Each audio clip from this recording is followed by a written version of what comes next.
नमस्कार सुमित जी, बहुत बहुत स्वागत है आपका। नमस्कार अंजू जी, आपको और आपके सभी दर्शकों को मेरा नमस्कार। सुमित जी, डोनाल्ड ट्रंप ने यूएन के मंच से भी ये राग अलापा है कि भारत और चाइना को रशिया से तेल नहीं खरीदना चाहिए।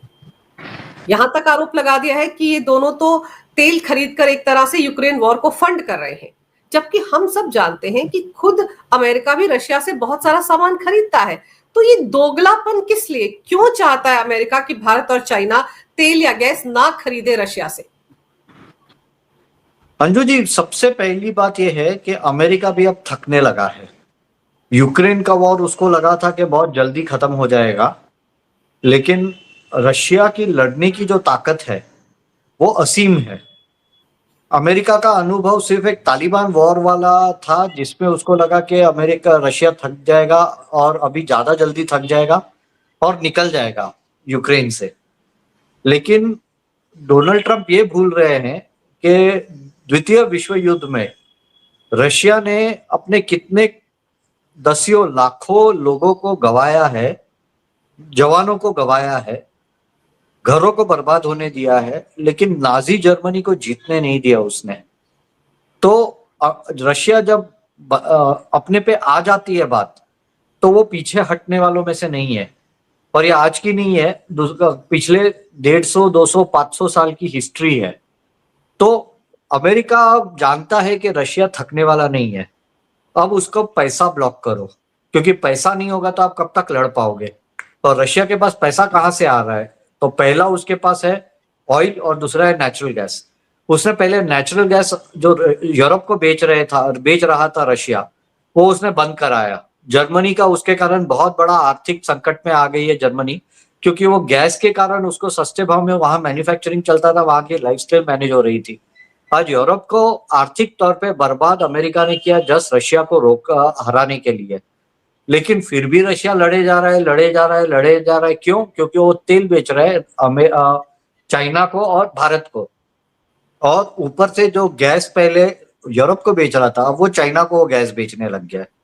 तो अब अमेरिका थक गया है। वो जानता है कि भाई अब रशिया के साथ लड़ना हो तो इन लोगों को बोलना पड़ेगा कि अपना आप अपना तेल और गैस वहां से मत खरीदो। अगर रशिया के पास पैसा नहीं होगा तो शायद वो रोक देवे। ये शायद वर्ड मेरा है, शब्द मेरा है, लेकिन मुझे लग रहा है अमेरिका को उसके बाद में भी लड़ना पड़ेगा, अगर हम बंद कर देते तो भी। तो अमेरिका अभी आर्थिक संकट में है, उसकी इकोनॉमी की हालत डामाडोल हो गई है। ऊपर से अगर आप देखें तो उसके एक्सपोर्ट्स नहीं है। अभी उसका डेट 37 लाख करोड़ डॉलर्स, यानी 37 ट्रिलियन डॉलर्स का उसके ऊपर सिर्फ कर्ज है आज के तारीख में। तो उसको वो रिपे भी करना है। और प्लस उसकी अगर आप इकोनॉमी देखेंगे तो उसकी इकोनॉमी अभी रफली 32-33 लाख करोड़ की इकोनॉमी है। तो उसकी परिस्थिति बहुत खराब है और उसको अब मैनेज करना है, तो उसको कहीं ना कहीं से पैसा रेस करना है। तो उसको चाहिए कि वो तेल बेच के पैसा कमाए, जैसे अरब देश कमाते हैं, जैसे रशिया कमाता है, जिससे वो अपना डेट रिपे कर सके। तो उसकी इकोनॉमी की हालत अभी खस्ता हो गई है। और ये अतिशयोक्ति होगी कि अभी अमेरिका इमीडिएटली बर्बाद हो जाएगा, लेकिन अगर ये परिस्थिति लंबे दौर तक चली तो अमेरिका की हालत खराब हो सकती है, इकोनॉमिकली और बर्बाद हो सकता है।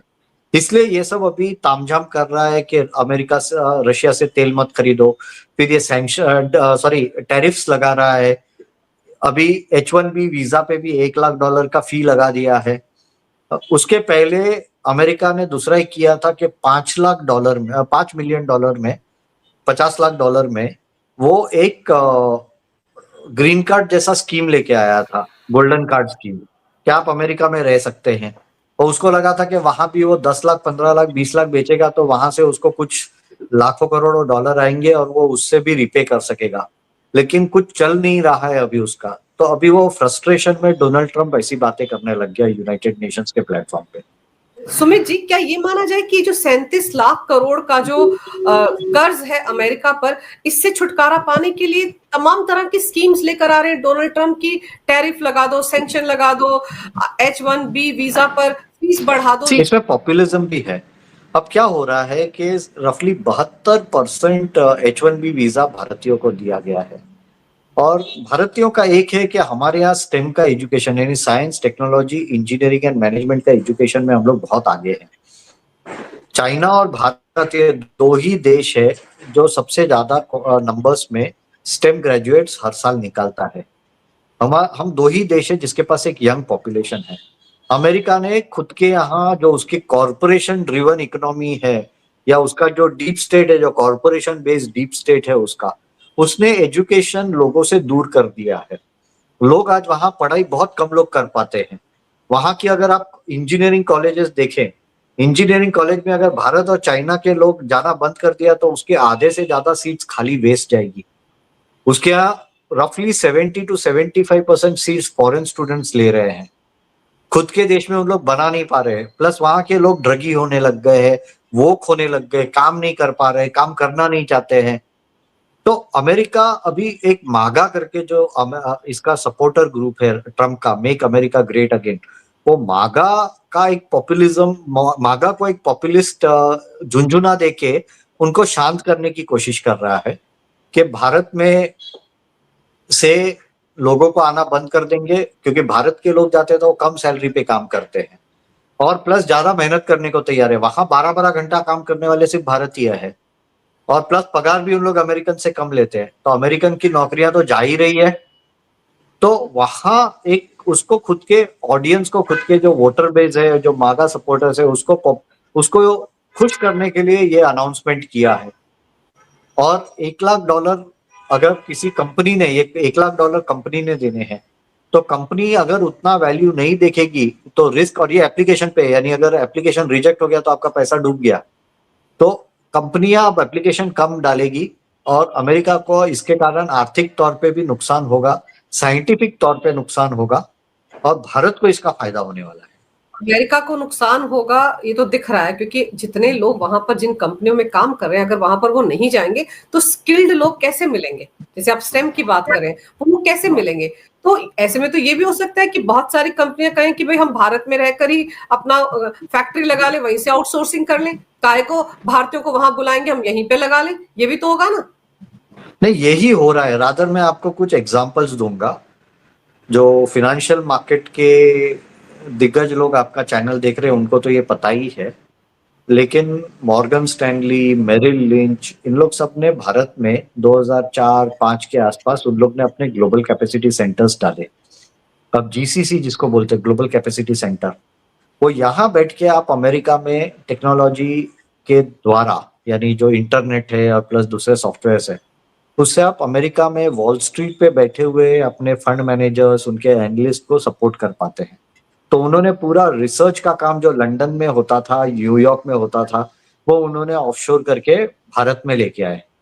ओके, और तब भी लोगों को 1.5-1.5 गुना, 2-2 गुना पगार लेके उन्होंने वहां नौकरी पे रखा था।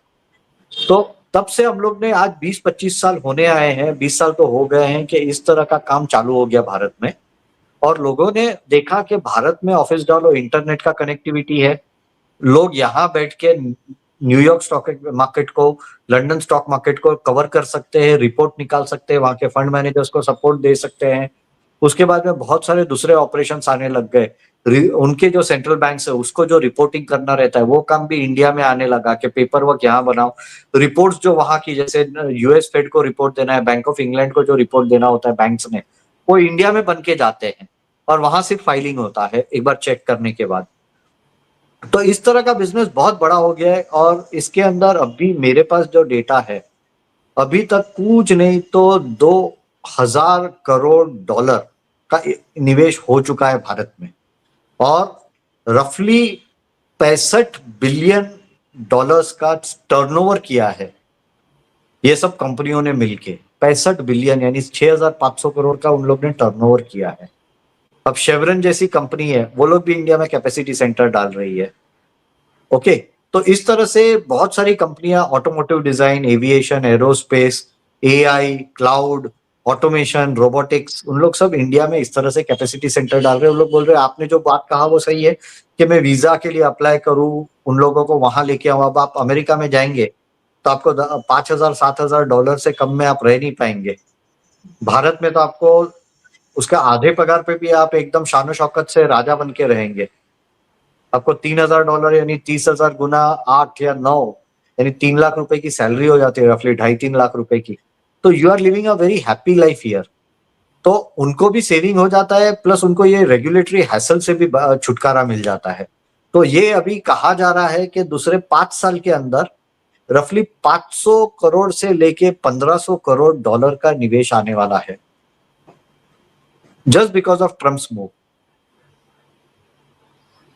तो ट्रंप जिन प्लान्स के जरिए, जिन योजनाओं के जरिए पैसा इकट्ठा करने की कोशिश कर रहे थे, वो तो उल्टा पड़ गया। क्योंकि आप याद कीजिए, एप्पल के टिम कुक ने भी तो कहा था, जब उनसे कहा गया था कि वो भारत में क्यों बना रहे हैं, क्यों बना रहे हैं अपने फोन भारत में, तो उन्होंने कहा था नहीं, वो भारत में ही बनाएंगे क्योंकि वहां पर सब कुछ ठीक है उनके लिए। उन्होंने तो नई अनाउंसमेंट्स भी कर दी। तो ये सारे दाव डोनाल्ड ट्रंप इसीलिए खेल रहे थे ना, कि किसी ना किसी तरीके से भारत को नुकसान पहुंचे, भारतीयों को नुकसान पहुंचे। अपनी अपनी अमेरिकन कंपनियों की चिंता तो उनको है ही नहीं। तो ऐसे में तो ये दाव भी उल्टा पड़ गया ना। इसमें 2 आयाम है। एक है कि उसको इंडिया से एक्सपोर्ट्स जो है उसके बदले उसको वहां खुद क्या लोकल मैन्युफैक्चरिंग चाहिए। उसको चाहिए कि जो जॉब्स आज अगर आप वापस इतिहास में जाए तो जो चाइना इतना बड़ा मैन्युफैक्चरिंग बेस बन गया, global factory of the world बन गया, वो अमेरिका के कारण बना। निक्सन और हेनरी किसिंजर ने मिलकर पॉलिसी बनाई और बाद में वो इम्प्लीमेंट सब प्रेसिडेंट्स ने की कि हम लोग जो लेबर इंटेंसिव इंडस्ट्री है वो हम चाइना में शिफ्ट करेंगे, वहां से सस्ते भाव पे करेंगे काम और हम लोग एंजॉय करेंगे। क्योंकि अमेरिका को लगा हम लोग तो वेपन्स एक्सपोर्ट करते हैं, फिनेंशियल सर्विसेज है, टेक्नोलॉजी है, तो हमें कोई पैसे की जरूरत, ये सब छोटे मोटे काम हम नहीं करेंगे।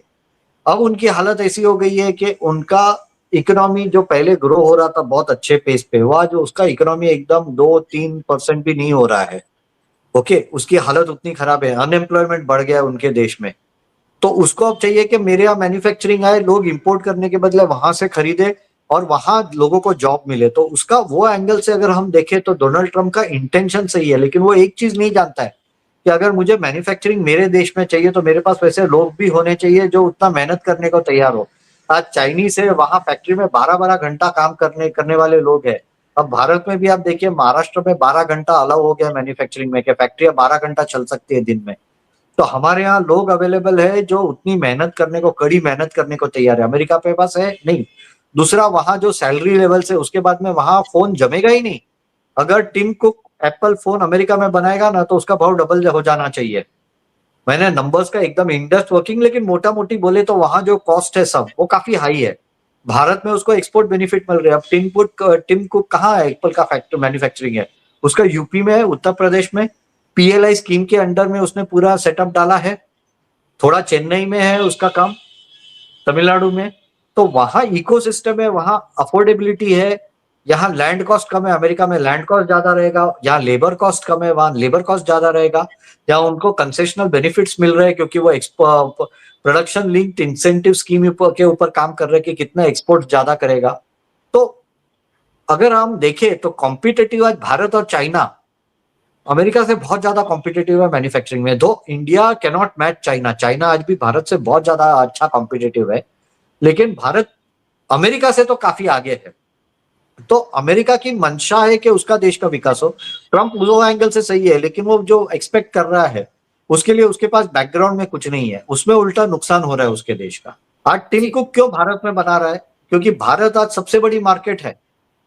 आज आप देखिए, आप अपने जो यंगस्टर्स है या दूसरे के कॉलेज में जाइए, हर एक बच्चे के पास आज एप्पल आईफोन है।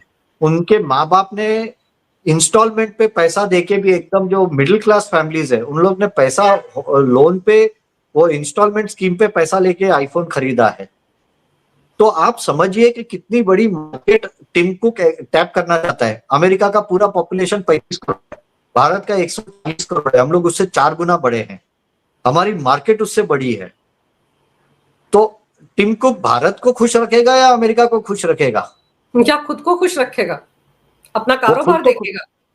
हाँ, वो अपना कारोबार देख रहे हैं, तभी तो भारत को खुश रख रहा है। क्योंकि भारत खुश तो वो खुश, और यहाँ वो सस्ते में बनाएगा तो अमेरिका में बेच पाएगा। अगर वो सस्ते में नहीं बना पाएगा, अमेरिका में महंगे भाव पे, तो कौन उसका मोबाइल खरीदने वाला है? कोई नहीं खरीदेगा। तो सुमित जी, जो कुछ डोनाल्ड ट्रंप कर रहे हैं तो बिजनेसमैन है, अपने कारोबार की भी उनको आगे बढ़ाना है, अपनी फैमिली के कारोबार को भी आगे बढ़ाना है। आप देखो ना कि पाकिस्तान जैसे देश में जाकर क्रिप्टो करेंसी का डील कर लेता है उनके परिवार के लोग, उनका दामाद, उनकी बेटी, ये सब भी हो रहा है। तो ऐसा लग रहा है कि अमेरिका को एक बिजनेसमैन चला रहा है जो सिर्फ अपना फायदा देख रहा है, वहां की कंपनियों का फायदा नहीं देख रहा है। इसमें ये बात एक एंगल से आप जो बोल रहे हैं वो सही है कि डोनाल्ड ट्रंप बहुत ही स्वार्थी तरीके से अपने आप को प्रेसिडेंट के फॉर्म में कंडक्ट कर रहा है। आज उसके दामाद की कंपनी में जो कुशनर करके उसका दामाद है, उसकी कंपनी में पाकिस्तान ने $2 बिलियन डाले।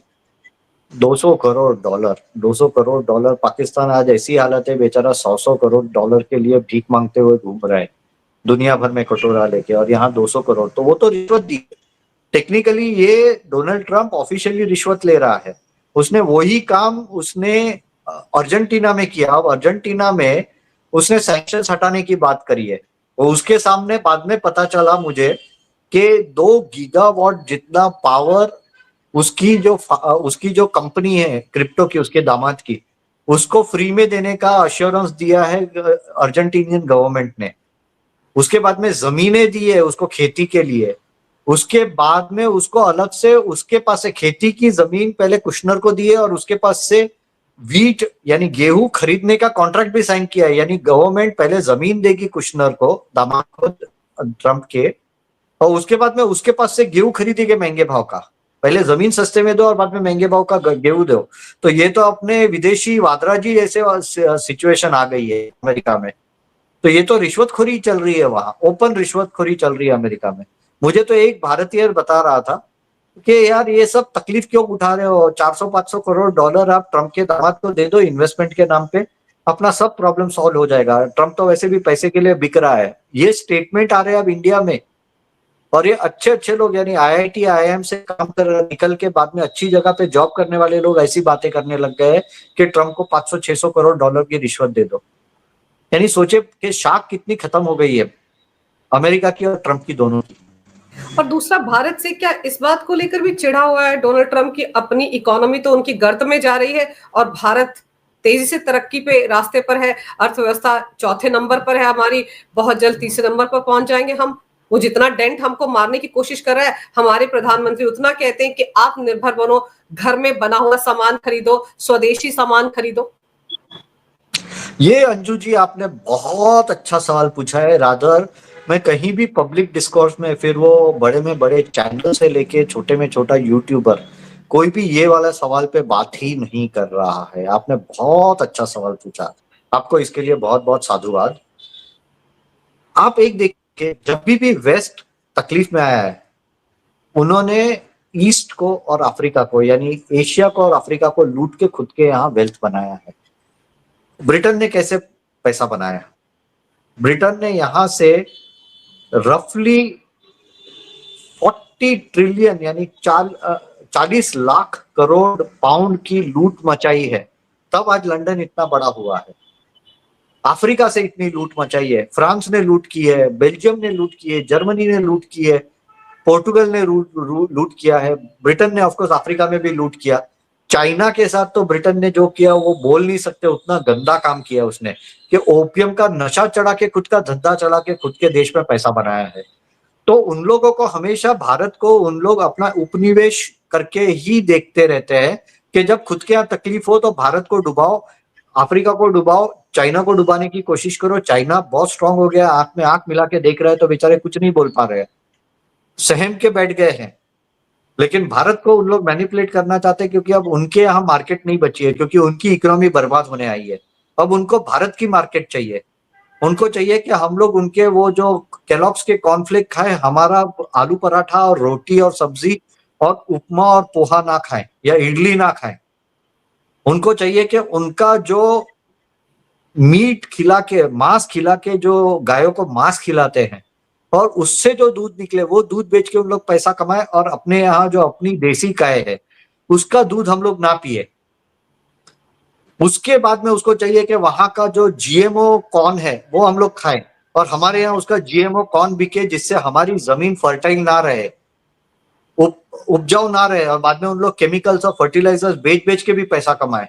उनको भारत को लूटने की मंशा है और वो मोदी जी होने नहीं दे रहे हैं। अगर आपको मैं बोलूं, जब ये हो रहा था, पैंडेमिक था कोविड का, तो उन्होंने फाइजर की वैक्सीन बेचने की कोशिश की जो कि फेल्ड थे ट्रायल्स में, क्योंकि उनको पैसा कमाना था, भारतीयों के खून पे पैसा बनाना था उनको। मोदी जी ने वो नहीं होने दिया। कितना विदेशियों से लेके अपने विपक्षी लोगों ने मिलके उसको गालियां दी है मोदी जी को। मोदी जी हिले नहीं, आज हम लोग बच गए।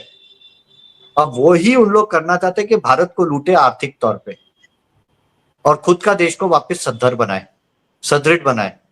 और वहां तकलीफ हो रही है उन लोग को, क्योंकि मोदी जी होने नहीं दे रहे।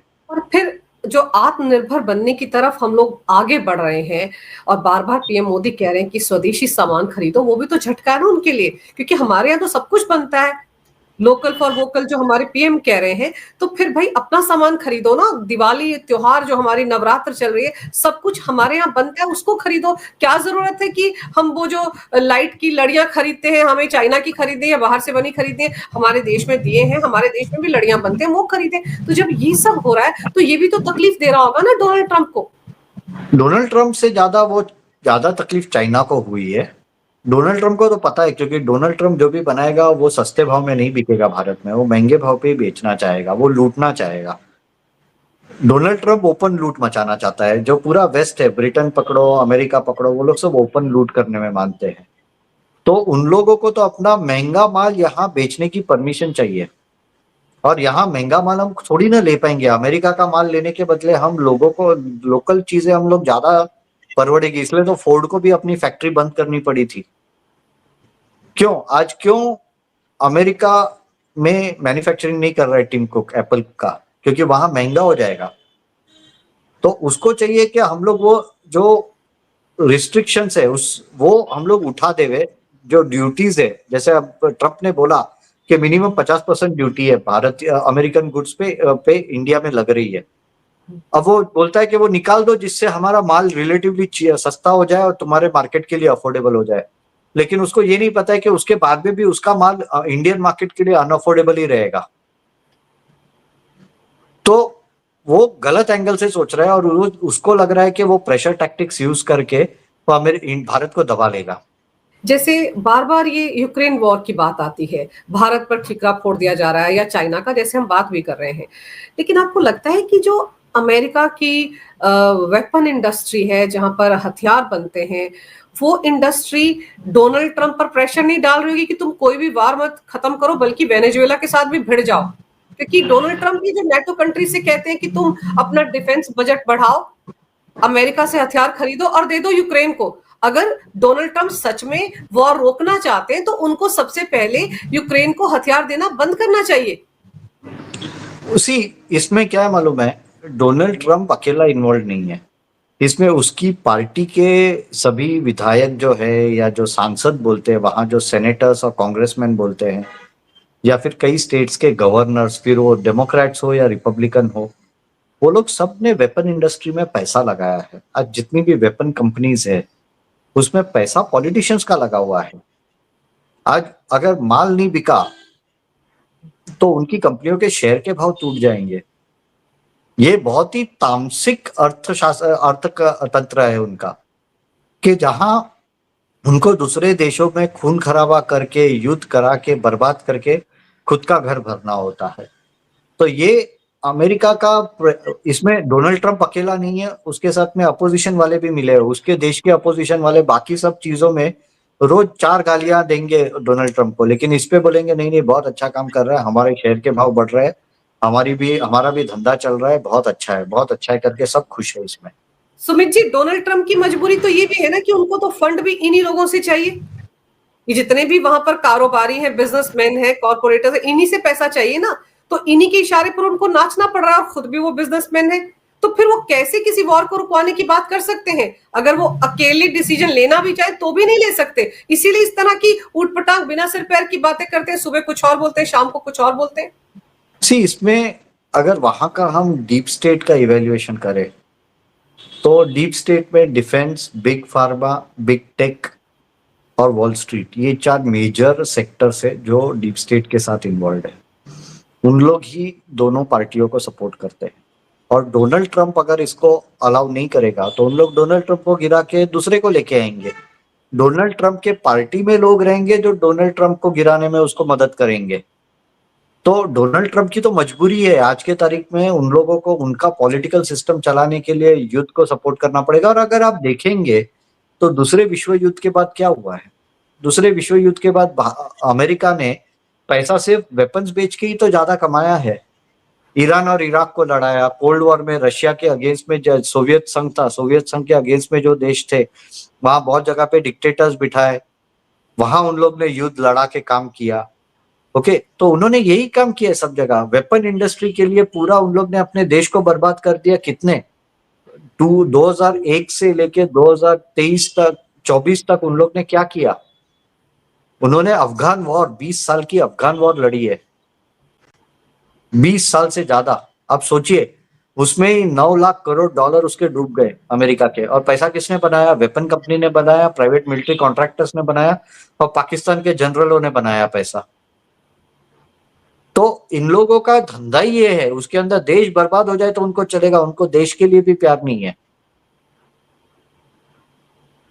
लेकिन अभी जिस मकाम पर है भारत और अमेरिका के बीच में ट्रेड डील, आपको क्या लगता है? हालांकि हमारे विदेश मंत्री अभी अमेरिका में हैं, हमारे मंत्री पीयूष गोयल अमेरिका में है, बातचीत कहा जा रहा है कि पर्दे के पीछे चल रही है, लेकिन सच में आपको कोई रास्ता नजर आता है? ये स्टेलमेट खत्म होगा?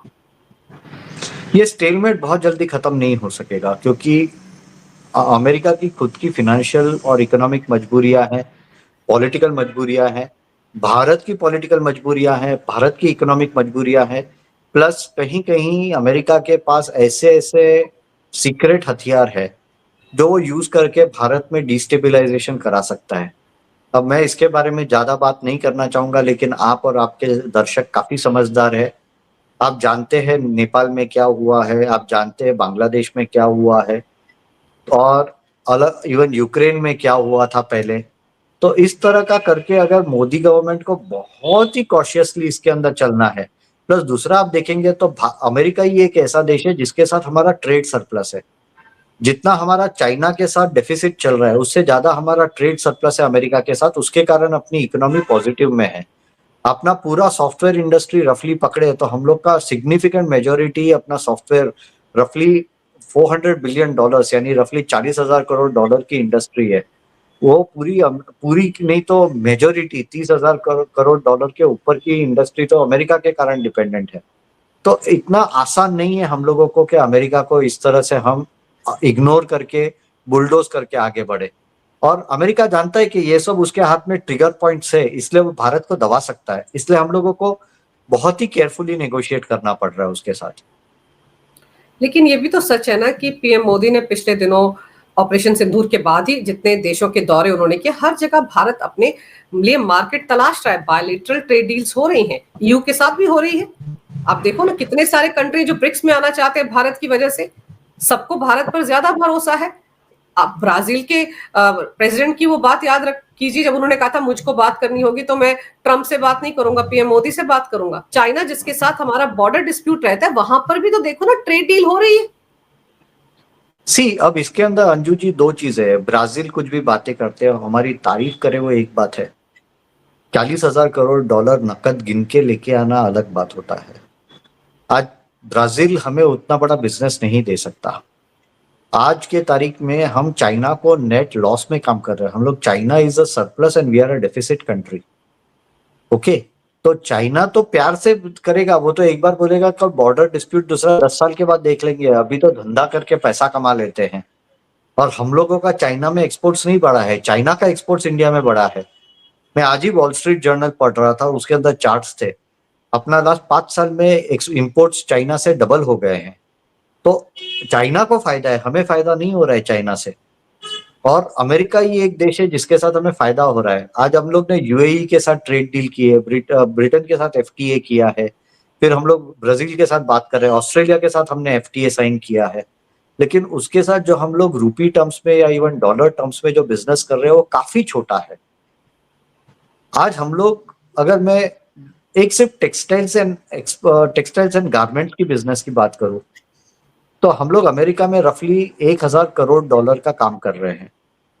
हम लोग यूके में सिर्फ 125 करोड़ डॉलर का काम कर रहे हैं। आप डिफरेंस देखिए, 8 गुना डिफरेंस है।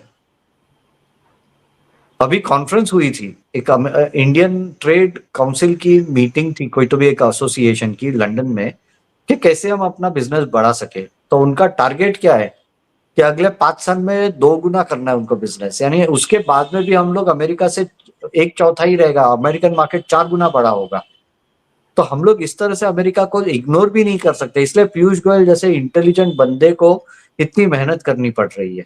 And I will tell you, Piyush Goyal is one of the best commerce ministers India has seen. बिल्कुल। और दूसरा आप ये देखो ना कि मार्को रूबियो जब मिलते हैं एस जयशंकर से, तो कहते हैं कि भारत अमेरिका के लिए बहुत इंपॉर्टेंट है। ये बात उन्होंने कही है ना, अभी 24 घंटे पहले ही कही है उन्होंने ये बात। तो कहीं ना कहीं अमेरिका को भी पता है कि भारत से जो सामान आता है, हमारे फार्मास्यूटिकल्स की बात कर लीजिए, 40 to 45% वहां पर दवाइयां भारत से जाती हैं।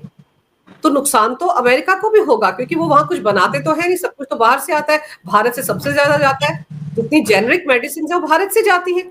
तो ये तो अमेरिका को भी पता है, इसीलिए भारत उनके लिए इंपॉर्टेंट है। लेकिन भारत में जिस तरह से वो एग्रीकल्चरल प्रोडक्शन चाहते हैं कि भारत में उनके प्रोडक्ट्स आ जाए या उनके डेयरी प्रोडक्ट्स आ जाए, उनके लिए मार्केट नहीं खुलेगा।